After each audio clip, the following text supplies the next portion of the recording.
اس وقت کا جو سلگتا موضوع ہے آج 2-4 دنوں سے، ہندوستان کی ایک مشرکہ کافرہ غیر مسلم وزیر نے مدینے کا دورہ کیا۔ یہ دورہ ہندوستان کی وزارت خارجہ کی طرف سے ہندوستانی حاجیوں کے لیے رہائش کے انتظامات کے لیے ہوتا ہے۔ ہر سال یہ دورہ ہوتا ہے اور ہر حکومت میں کوئی وزیر سفارتی پیمانے پر جاتا ہے، اور یہ واحد دورہ ہے۔ سفراء ملک کے امبیسڈر وغیرہ ریاض جو راجدھانی ہے وہاں جاتے ہیں۔ حج ایسا موضوع ہے جس میں عموماً مسلم جو حکمراں ہیں دوسرے ملکوں کے وہ تو جدہ اور مکہ تک جاتے ہیں، اور بہت سارے ممالک میں غیر مسلم ہیں، کوئی مسلمان وزیر نہیں ہے، لیکن ہم مسلمان وہاں بستے ہیں، ان کو حج کرنا ہے۔ تو ان ملکوں کا جو نمائندہ ہے، چاہے یہودی ہو، عیسائی ہو، بدھسٹ ہو، غیر مسلم، وہ آتے ہیں اور اپنے ملک کے حاجیوں کے لیے حج کے انتظامات کا جائزہ لیتے ہیں اپنی ایمبیسی کے تھرو۔ کونسل جو ہے جدہ میں ہے، ایمبیسی ریاض میں ہے، تو کونسلر جنرل جو ہے جدہ میں رہتے ہیں، ان کے تھرو یہ دورہ ہوتا ہے۔ ایک بحث چھڑی ہے کہ کیا غیر مسلم مدینے میں داخل ہو سکتا ہے؟ ایک سوال۔ اس کا جواب یہ ہے کہ جی ہاں، مدینے میں غیر مسلم داخل ہو سکتا ہے۔ اللہ کے رسول صلی اللہ علیہ وسلم کے زمانے میں مدینے میں غیر مسلم قیدی آتے تو مسجد نبوی کے کھمبوں میں باندھ دیا جاتا۔ ثمامہ بن اسال کا واقعہ کہ مسجد کے اندر باندھ دیا گیا تھا۔ نجران کے عیسائیوں کا وفد آیا تھا تو مسجد میں ٹھہرایا گیا تھا۔ بلکہ علامہ امرستری رحمۃ اللہ علیہ نے اس واقعے سے استشہاد کر کے لکھا ہے کہ ہماری اسلامی خلافت میں، عہد نبوی میں، عہد فاروقی میں غیر مسلموں کو بھی مسجد میں اس لیے ٹھہرایا جاتا، مسجد نبوی میں، تاکہ یہ دین سیکھ سکیں۔ آج مسلمانوں کا حال یہ ہے کہ بورڈ لگا دیں گے کہ وہابی کا داخلہ منع ہے، فلاں مسلک کا داخلہ منع ہے۔ اسلام نے غیروں کے لیے دروازے کھولے اور تم نے اپنوں کے لیے دروازے بند کر دی۔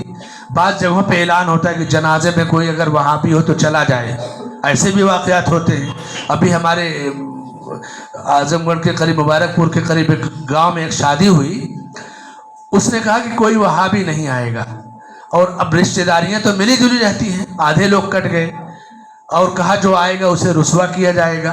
یہ تنگ نظری، یہ تعصب تمہارے اندر ہے، اور اسلام کا توسع کشادگی ہے کہ غیر مسلم بھی مسجد کے اندر آ سکتا ہے۔ اللہ کے نبی کے زمانے میں بھی آتے تھے، خلفائے راشدین کے زمانے میں بھی آتے تھے۔ مکہ میں غیر مسلم کا داخلہ نہیں ہو سکتا، وہ منع ہے، مکے کی حیثیت الگ ہے۔ اس کے بعد مدینے میں بھی، حجاز ہے، جزیرہ عرب ہے، غیر مسلم وہاں کی شہریت نہیں لے سکتا، وہاں سکونت نہیں اختیار کر سکتا، وزٹ کر سکتا ہے، سفارتی طور سے جا سکتا ہے۔ تو اقامت اختیار کرنا اور سفارت اختیار کرنا دونوں میں فرق ہے۔ حج کے تعلق سے جب کوئی وزیر جاتا ہے امور کا جائزہ لینے کے لیے تو یہ سفر حکومتی سطح پر ہوتا ہے۔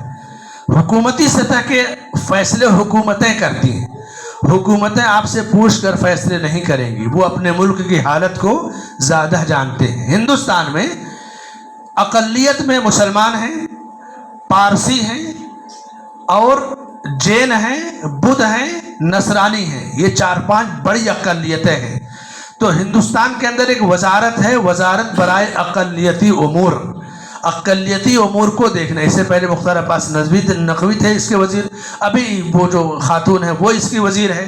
یعنی ضروری نہیں کہ یہ اقلیتی امور کا عہدہ مسلمان کو ہی ملے، مسلمان، نصرانی، پارسی، جین، بدھ، یہ بڑی تعداد میں، سکھ بھی اقلیت میں ہیں۔ تو اقلیتوں میں سے جس کو چاہیں گے وہ وزیر بنائیں گے، یہ حکومتوں کی پالیسیاں، ان کے اختیارات ہیں، اس میں بندہ کوئی کچھ نہیں فیصلہ کر سکتا۔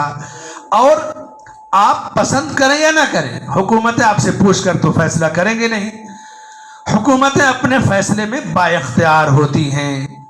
بہت سارے لوگ کہیں گے کہ آخر جب اجازت دینی تھی تو پہلے کیوں منع تھا؟ آپ جانتے نہیں کہ آج تک یا 2-4 مہینہ پہلے یا 1 سال پہلے تک عمرے کے ویزے پہ مکہ اور مدینہ کے علاوہ کہیں نہیں جا سکتے تھے۔ یہاں تک کہ طائف بھی دوبارہ جانا ہوتا تو دقت ہوتی تھی، جبکہ وہ میقات ہیں۔ آپ عمرہ احرام میقات سے باندھیے، عمرہ کر کے آ جائیے۔